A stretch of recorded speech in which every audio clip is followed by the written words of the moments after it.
نحمده ونصلي على رسوله الكريم اما بعد.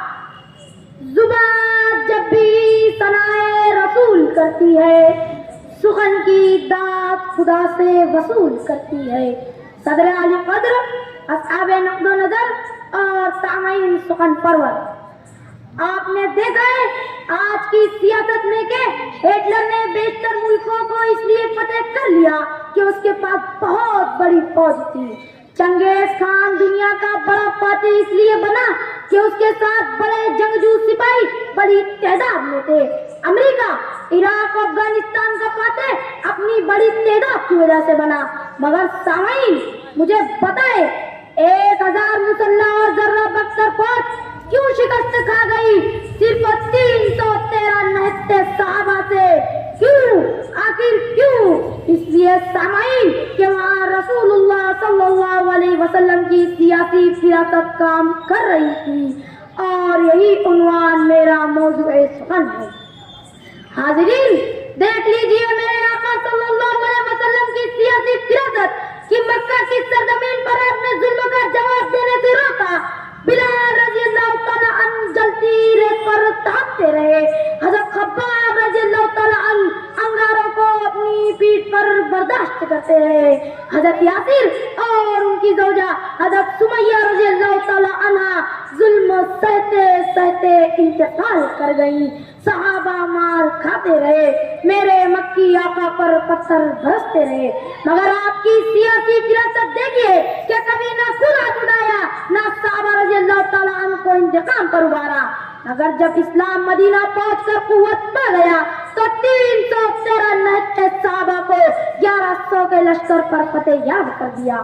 غزوہ احد کی وقتی شکست کو آپ کی فراست نے ایک بار پھر فتح میں بدل دیا. غزوہ بنو قریظہ میں آپ زخمی صحابہ کو لے کر حملہ آور ہوئے اور یہودی گھر اور قلعہ چھوڑ کر بھاگ گئے. غزوہ خیبر میں اتنا جوش صحابہ رضی اللہ تعالیٰ عنہ کے اندر بھر دیا کہ اکیلے حضرت علی رضی اللہ تعالیٰ عنہ نے اس دروازے کو اکھاڑ پھینکا جسے 40 آدمی مل کر کھولتے اور بند کرتے تھے.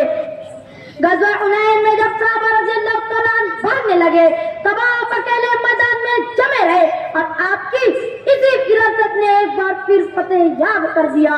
لاحق سامعین کیا شان ہے میرے آقا صلی اللہ علیہ وسلم کی.